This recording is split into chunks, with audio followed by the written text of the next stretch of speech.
Hey everyone, Tony D with another hot take. And in case you're wondering why I'm wearing a different shirt, I spilled my dinner all down my front and had to put on a different shirt. So that's why you're seeing two shirts today. But that's a bonus for you, the consumer.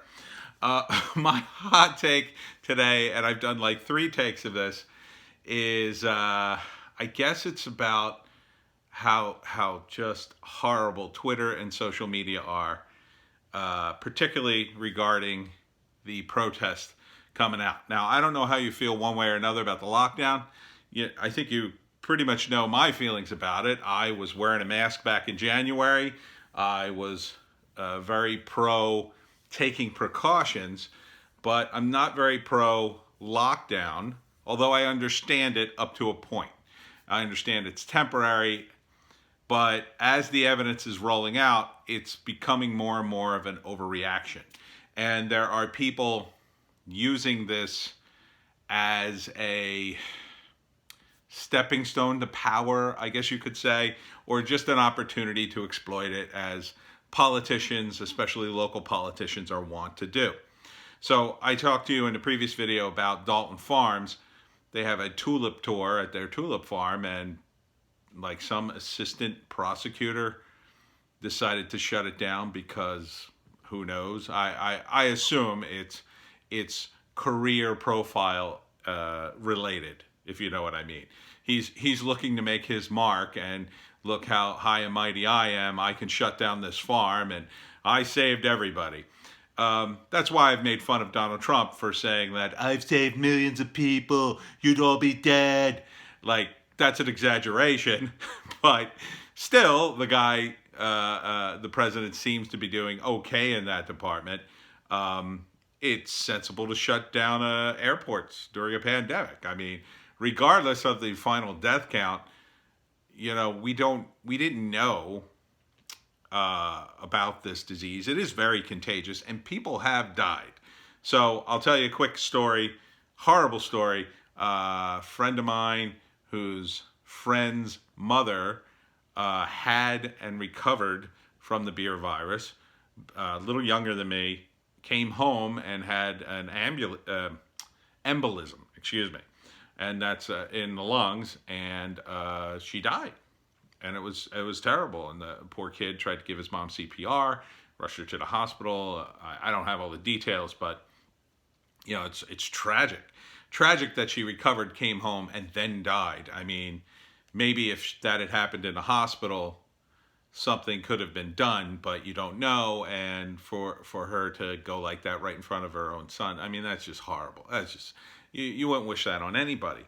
But that being said, what the damage was already done to her when she caught the virus. The damage was already done when the Chinese government lied about the situation and made it worse. And the damage was already done when they were messing around with bat viruses without proper hazmat equipment on, and caught something that was so under the radar and so contagious that it was almost impossible to keep under wraps. I mean, we don't know for sure who patient zero was. We have an inkling that it was one of the scientists, but she could have been one of the downstream patients who got sick after an asymptomatic variant started roaming around and then mutated in her. It's also possible that she is patient zero and had it for 2 weeks and walked around the Wuhan market, and the Chinese government, even if they had locked down things from the moment they knew she was symptomatic, never ever could have had the test, the technology, or the ability to completely keep this under wraps. Now, that's not an excuse for them lying. Those a-holes have a lot to answer for, and they're going to get a lot of the blame that they wouldn't have gotten if they had played by the rules with regard to pandemics. It's going to be ironic on their part to be able to say, well, it wouldn't have made a difference anyway if we had told you the truth, because no one's going to want to hear it since they did lie. But I don't think this was containable. I mean, it's just too contagious. It's too easy to get when you're not masked up, when you're not taking precautions. I think now that everybody's taking precautions, we've severely hampered the virus's ability to spread. And we're taking extra precautions with the people who are most vulnerable, who could die, i.e. the old people and people with underlying health conditions.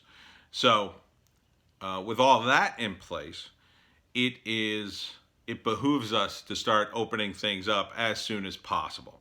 Now, I said in the Piney podcast, the governor is doing what he can. He seems to be an earnest guy. He's doubling the bus routes, even though he's keeping the passenger list at half in order to keep it not crowded on the bus. And everybody's got to have a mask and take precautions while they're on the bus. Now, enforcement is a huge problem. I'd have no problem with a private bus industry saying you can't get on the bus unless you have a mask on. The problem when government does it is the same problem that's at the Dalton farm. You have petty bureaucrats who take it too far. So we had an incident in Philadelphia where the cops physically dragged a guy off the bus who didn't have a mask on. Now, you can argue one way or the other, like, well, they shouldn't have done that, or yes, they should have. That guy could be contagious, and he's an a-hole for not obeying the rules.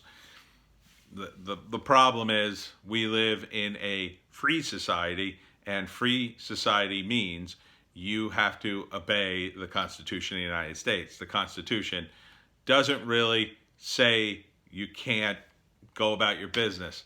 I think someone handled that poorly. It's usually the case that I think that people don't communicate well. I'm reminded of the incident at Starbucks in Philadelphia where there were two guys, they were black, and they were waiting on a client, and the girl who worked there pegged them as, these guys are just going to take up a lot of space, and they were busy. So she asked them to order something, and they said they were waiting on somebody, and then she pressed them because she didn't really believe them. Now, libertarians would say, if you're a private industry and you're running a place, you have all the right in the world to kick somebody out of your establishment. And that's pretty standard practice, by the way, on South Street in Philadelphia. Order something or get the hell out. It happened to me at a different Starbucks in Philadelphia, and I had no problem with it. Like, I was waiting on a client. He was late.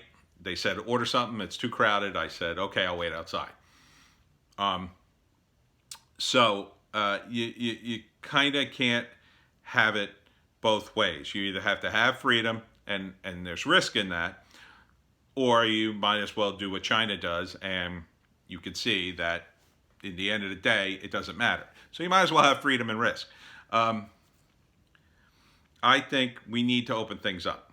And I think it doesn't do people any good I think the protests are fine as long as you're, not blocking hospitals. I'm against that. But I think the media has taken sides in this protest simply because it's political. I think they see the protesters as Trump supporters.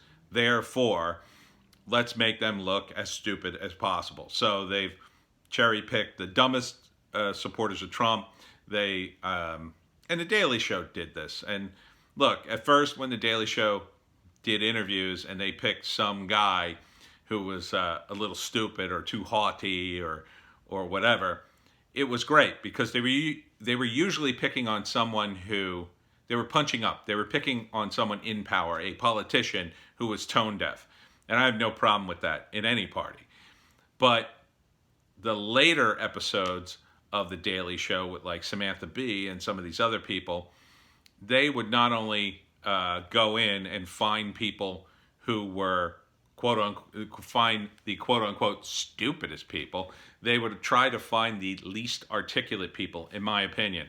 And they also, at least Comedy Central, were subject to some severe edits where they purposely made people look bad. And I'm reminded of what happened to Richard Meyer of Comicsgate. I forget what show. I guess that was the Jim Jeffries show. And then the other one was the Jim Jeffries shows too, with Avi Yemeni, who's an Australian activist who's Jewish but was portrayed as some sort of racist, in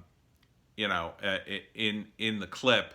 And he secretly recorded Jim Jeffries sort of trying to wind him up and trying to get him to say certain words so they could edit it together. Now, you might say, "Oh, come on," but it's not that hard to do. I had now I didn't make somebody look bad, but I did the opposite. Back in the day when I did the comic book show, I had to edit Todd McFarlane in an interview. And if you've ever seen Todd, he's very energetic, and he kind of starts 3 sentences and finishes 2 different ones. So he's a little like scatterbrained when he talks because he's so excited. I'm not knocking him, but it was impossible to cut together his interview because he was so incomprehensible. I literally had to take sentences and put them together so he sounded like he made sense. I wanted to make him look good because it was a comic book show. I wasn't there to expose him. He wasn't a politician. He was just a guy who made comics. So I actually cut his interview, cutting away to his toys and comics, and then put his sentences together so he sounded like, a guy who was relatively coherent. But I think a lot of these media organizations do the opposite. And if they'll do that with somebody who's a bit high profile, like Richard Meyer or Avi Yemeni, and Avi Yemeni, he's part of some media organization. I forget the name, TR News, I think it's called. He has a bit of a high profile. And if they'll do that to him, and he recorded them and he made them look really, really bad, they certainly do it to some nobody protester who has not even a YouTube show, or even who thinks they're being treated fairly. So I think the protesters are right to protest. I support their right to protest. I think these idiots on Twitter who are playing this sort of smug game of, oh, look how smart I am and look how stupid these people are. Patton Oswalt being the poster boy for them, in my view. They really ought to shut the hell up. It's one thing to make a point, I don't think these people should protest. I think they should be home. This is dangerous. It's another thing to say, well, these are the same idiots who protest about guns, and they should sign an agreement saying they'll not get health care if they get the virus. I mean, do you really want people to die to prove your point? Is that what it takes for you to go, oh, okay, I guess they really believed in liberty. They all died. I think it's very nasty and not something that any compassionate person should be advocating.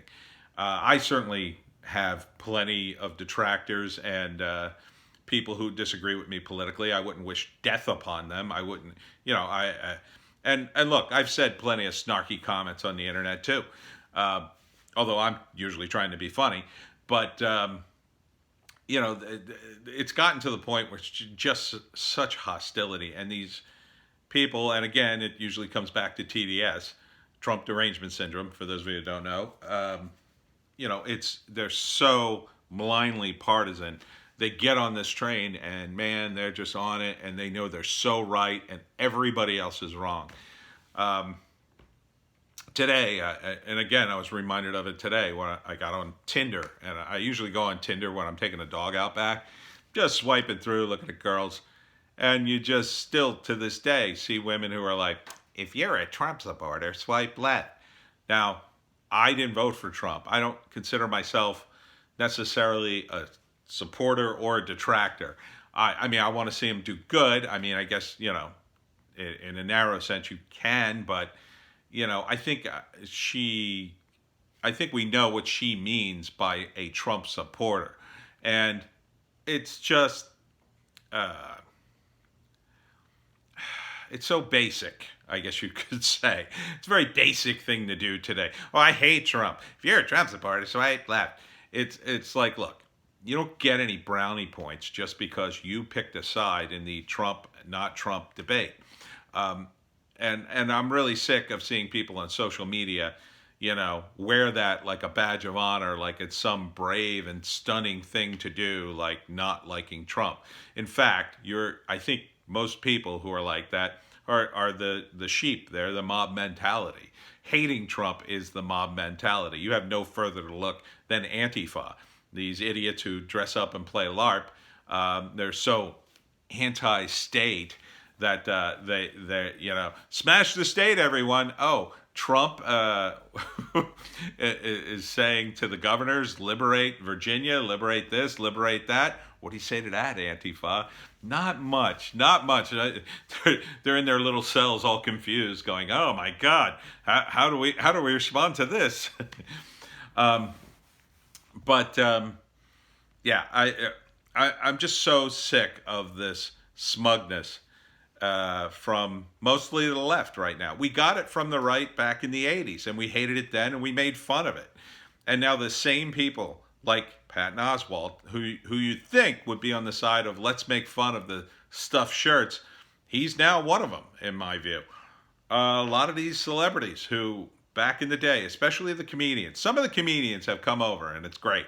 But the ones that haven't, man, they're getting all the money, they're getting all the acclaim, with a few exceptions. And it's just like, you're destroying yourselves. You're destroying yourselves with politics. And it's just really sad. And a lot of these Twitter people, a lot of these celebrities, they're going to be in a very bad way come the end of this. And when I mean the end of this, I mean the end of this crisis and probably the re-election of Trump. You're going to see a lot of people just get dumped because you're going to see a big shift in the media, and it's going to shift right towards Trump and away from all this wokeness, because it won't be trendy anymore. It won't mean ratings anymore. And the moment the media and the corporations see the money going elsewhere, all these people are going to disappear. They're going to disappear. And you think they're bitter and hostile now? Wait till that happens. Wait till they can go back to their apartments and say, "Oh, the media never covers us anymore," and that kind of stuff. Oh, yeah, I don't blame Antifa for hating the media. I blame them for being violent about it. And you're going to see a lot more violence, I think, from the tiny percentage of those protesters who are violent. And some of them are just clueless idiots that think that violence is kind of okay.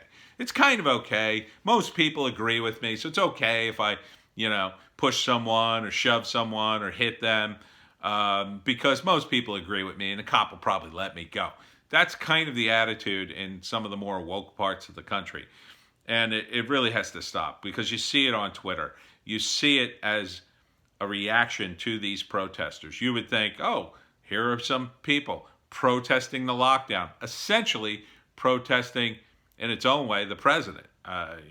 Not really, but kind of.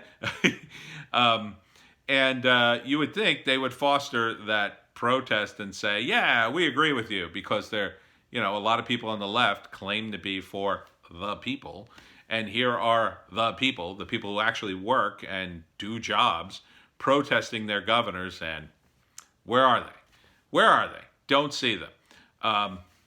So anyhow, I think, again, Twitter is it's just trash. I really ought to get off of it, but I do sell books on it, so I'm going to stick around and keep promoting on the damn thing until, I'm still, by the way, I'm on Gab, I'm on BitChute, I'm on Parler, I'm on all the other ones too. I'm hoping one of those platforms takes off one of these days and replaces Twitter and Facebook and all these other ones, because I just cannot stand them. And